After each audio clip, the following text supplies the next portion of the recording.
go. That's it. We're live. Yay. Yay. Tyler, one of the most, I don't know, you are so much. When I met you, I was blown away by like just your ability to play and create music.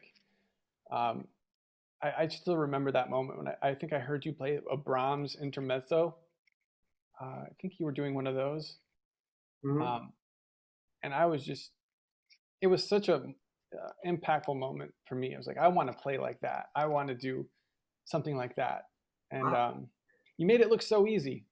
Thank you. And so I guess I just wanted to kind of hear like your story of like, where did you come from and how did it bring you to where we are today? And what's the future like for Tyler Miles? That's kind of like what I want to figure out. These are really, really nice compliments and nice questions. Thank you. Yeah. Um, my, I started being taught by my mom, who is really, really, really talented. I actually just visited for Thanksgiving, and she had this laying around. I had seen this on a YouTube video and I had been watching it. This is George Gershwin's uh, improvisation over I Got Rhythm.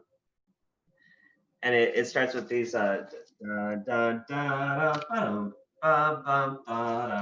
then halfway through it goes to F and it has this crazy ragtime.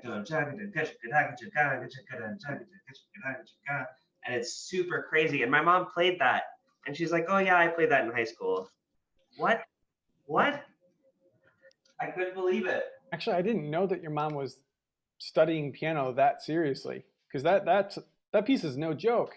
It's no joke. She took lessons in high school. I don't think in college, and I don't know. Like it wasn't very serious, but she's played piano her whole life. But it's just like it's just for her. I think it's just another thing she does. Um, but she's really, really talented. It sounds like she has fun with it. She doesn't take it too seriously. I guess so. Yeah, yeah. She just got some piano books of some Christian songs in the basement and she plays those every once in a while when she feels like it. And It reminds, makes me think of like when I watch you play, you literally look like you have so much fun. Like oh, every, and I can't help but feel like maybe you saw that in your mom. Like she just has fun with the music. And when I see you, it looks like you're having fun with the music. yeah, I think she has fun with it. I think she has fun with it. I think for me, it just doesn't a good. It doesn't matter very much. Mhm. I grew up playing in the church, and that gave an opportunity to perform every Sunday. And so that I got. It was for the same group of people every time, but I got over any stage fright I had because I was up there every Sunday, and it just like I know that I've played really tasteless things or play like um, just made mistakes, but everyone was caught up in reverie or whatever, and they didn't really notice, and um, so it didn't matter too much. It didn't matter. I, so yeah, I mean, one of my thoughts is again, you never seem too nervous. Do you not get nervous when you play? For the things where it had to be perfect, yes. For the things where it had to be memorized and perfect, I got really nervous I'd forget it and um, and lose the thing, like lose the grade, or like if your family comes to see your senior recital, you're Mm, embarrassed. Like you don't want to get embarrassed in front of them. yeah. I got really nervous for those things. Um, but if it's something that I feel like I can do, like if it's not memorized and if it's okay to mess up, it doesn't matter to me. So you came to Northeastern. Well, how did you end up there? I'd like to figure out how we met. I went to University of Wisconsin Green Bay, and I went there for 2 years, but I was living with my parents. And it became time for me to move out. So I moved to Chicago, which was a place I'd only been once. And because the theater faculty at Green Bay had said what a great theater scene there was here. And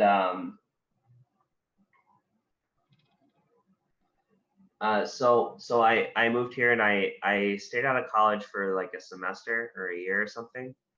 And then Northeastern was the cheapest option. That's all.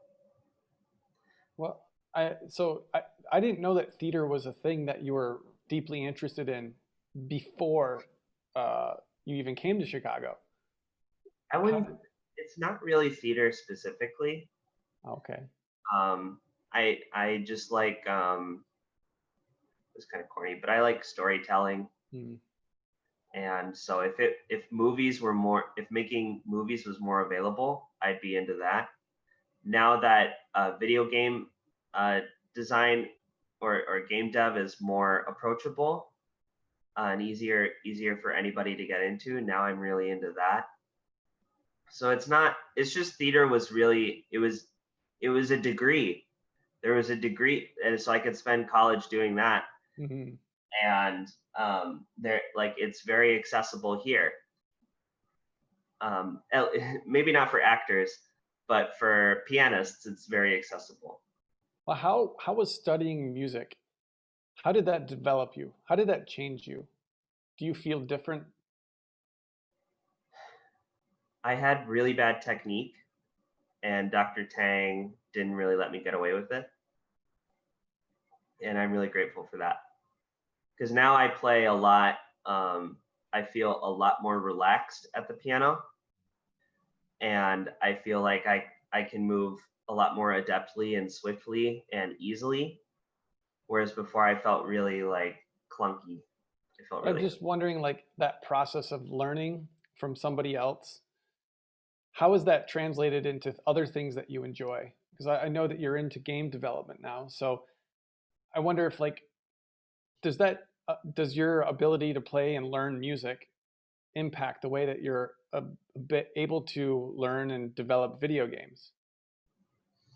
Or are they separate? I felt that my college helped a lot with technical piano playing. But game dev feels more like composition. And that's something that I feel I learned more on my own. That is interesting. Than in school. And so I think and that was through a lot of self-learning with a bunch of different textbooks. Every 4 months, I was really excited about some different textbook. I think the first one was, did you know Tchaikovsky has a textbook on harmony? No. Yeah, right? Tchaikovsky has a workbook on harmony. Is it like elementary or advanced, or all the way? All the way. Yeah. I would love to see that. And it's got lots and lots and lots of exercises. That's incredible. Where'd you find that? From Tchaikovsky. That's awesome. Yeah, it's super cool. I just found it online. And from there, it was the Schenker books, which served their purpose for a little while. And Sondheim has a book. I was really interested in the composers that wrote textbooks. I think after Schenker, it was the Hindemith books, and then older counterpoint books, the Gradus ad Parnassum, and then now I forget anything in between there, but now I'm really into Schoenberg's theory of harmony, which is not about 12-tone. It's not. No, not at all. Not at all. It was, I don't know when it was written. It was when he was a college professor, and this is about romantic harmony from the ground, but with a lot of his opinions. Oh, okay. Because he wrote really romantic music as well. He wrote music that's a lot like Wagner and Mahler, and this is about that kind of stuff. But it's really from the ground up. It's quite slow, and he'll spend a long time being really thorough on all the different connections between these two, between the 1 and the 7 chord. A 1 and a 7. That's I had no idea. Have you ever played any of his music? Not any 12-tone music, Yeah, but I think there's a little, like, I think it's a Serenade for Strings that I like a lot. Mm. So, how does teaching help you with like now you're a teacher, like you're a piano teacher, and you have a lot of things going on. I guess it's just what is the teaching like for you now that you're in the professional side of the music world now? Like, how does that feel? I really like, I I a lot of it's just parroting stuff I learned in college, stuff that Dr. Tang taught me, and it's also a lot of it's saying the stuff that I wish that I was doing, Mm, and then after saying it so much, it just kind of sinks in for me as well. I, I I To try practice to that. I try to imagine like how do you integrate like all of these amazing concepts of like Schoenberg and Schenker, and how do you integrate some of that theory into like students that you teach now? I think um, learning a lot of different ideas about music, and they're all European ideas, but Mm. learning a variety of different European ideas about music has helped make music seem simpler. Um, instead, I don't feel as religious about anything anymore, and now it feels like it's just a lot like um, it feels like the fundamentals of music aren't actually too complicated, or the fundamentals of Western European art music aren't too complicated. Do you have any of your students that are interested in what you're like some of these things? Yeah, everyone wants to write a song. That's Well, great. yeah. I've noticed that with your students that they're all very creative. Mhm. They engage with the writing and I process. think the playing Chopin is not going to last forever, but making new music will. Yeah. And I so, remember hearing some conversation between Glenn Gould and someone he was interviewing, saying that uh, composer and performer were very much you had to be the same thing. And somewhere around like the 1800s, it just became performer only. And he feels like that is the death of music, is when oh people yeah, stopped composing I and just. yeah, I think so too. I think you're the embodiment of the creator and performer Oh, uh, thanks. in a lot of ways. I think well, it's like the title has shifted to like songwriter, or like Mm, bands. Bands write their own songs now, yeah, that's true. and a lot of it's a collaborative process now. Like most artists write their own songs. It's Mhm. still like that's the norm now. It's almost like we've gone back. Yeah, you're right. I'd say it has shifted.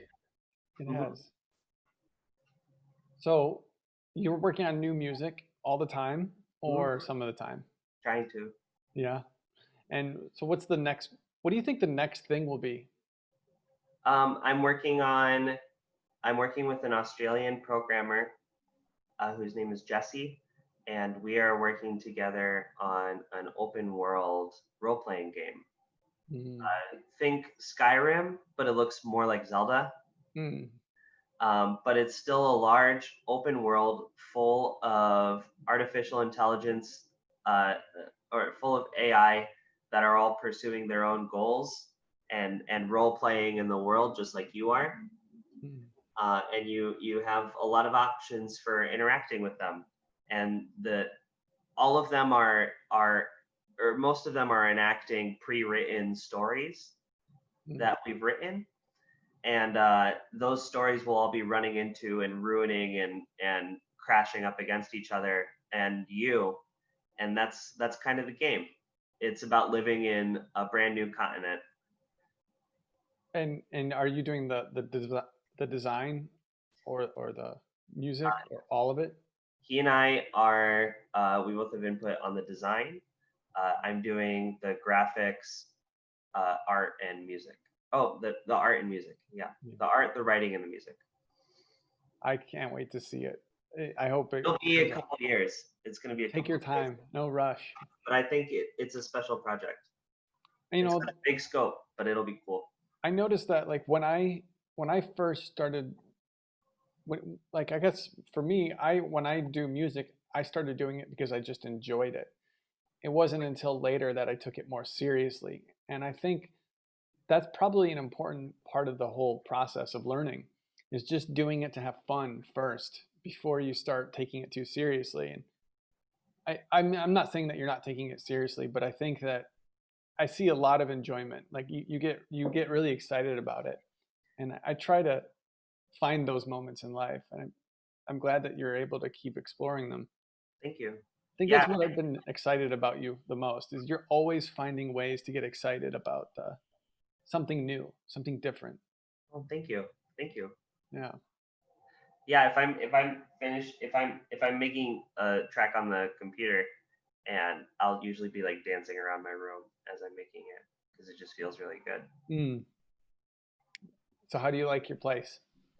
I It's mean, just it it's looks great from this angle. It looks you know, like your own private study.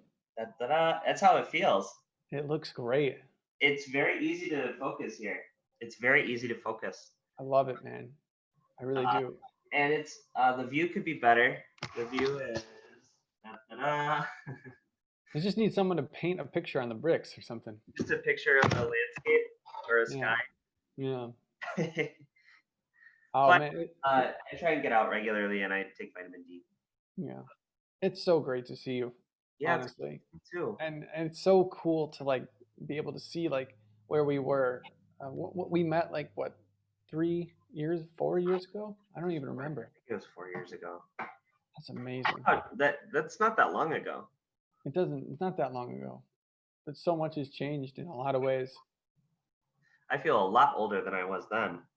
Oh, I saw some videos of people like with your teaching, and then the recital video. Someone posted it, Oh yeah, and Abby's mom.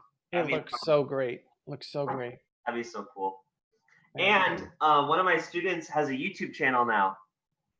that's a way to go. Honestly, She's doing unboxing and vlogs, and her name's Alex. She's 6 or 7, and she's super cool. why not? Honestly, like Not just why not, she's talented at it. yeah. So she She it's the speaks to the future. camera, addresses you guys as the audience, narrates her thoughts eloquently and in a funny way. She's like pretty good. I think it's the future. I mean, like I don't think that that's a bad thing at all. No, she's awesome, and she deserves any attention she gets. Amazing. She's so lucky to have a great teacher like you. Man, Oh, nice, you nice. are, gosh, that's so great. And I'm gonna have to wrap it up because I have a lesson in like 3 minutes. Oh, okay.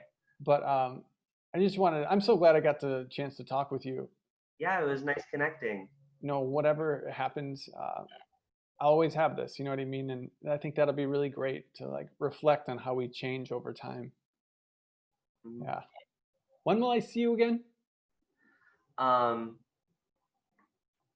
it's not in person. Who can say? Who I can just say, came back right? from a visit where my exposure to other people was a little intense, Yeah. and so I'm getting a test soon. My one of our friends just sent what I think may be his final text to us last night What did because you? of COVID. It's like just destroyed his lungs to like 10% capacity, and he was just saying to my mom, and I like, we love you guys so much, or I love you so much. Be good to her, blah blah blah. This and this, you know, just kind of like it felt like a goodbye text. Chris, that's heavy. It's pretty heavy, and so you know and it's somebody I grew up with, uh, you know, and he worked in the same school as my mom, and was, you know, you grow up seeing him, you know, and so you know I've known him for my most of my life, like yeah, I guess most of my life. So I just responded with like a bunch of I love yous, and that he represented good, and he was always good intention. But I guess getting back to, it's like with this COVID thing, it is serious, and people gotta take it seriously, and That's messed up. I'm so sorry. sad when that happens. That's really messed up, Chris. Yeah, we'll see. But I'm glad that you're healthy. I'm glad that like I'm healthy. I'm glad that we're able to do this virtually. Better than nothing, right? Yeah, it's all messed up right now, isn't it? Yeah. It's really screwed up. Your parents are good too? Yeah, they're fine. They're Good. fine. They're healthy. Good. They're very fit. They work out all the time. It's cool. Good. Cool. A lot more than I do. Probably more than I need to do that too. My dad gave me a bunch of stretches while I was up visiting. It was nice. Oh yeah. Good. Oh, happy Thanksgiving. Yeah, happy Thanksgiving to you too. Did you have a nice time with your family? The pictures Yeah, just the three of us at home. It was great. the pictures were really cute. Thanks. All right, Tyler. We'll talk next time. Thanks a lot for the conversation. Yeah, no problem. No You're problem. great, man. We'll talk to you later. See you. Bye.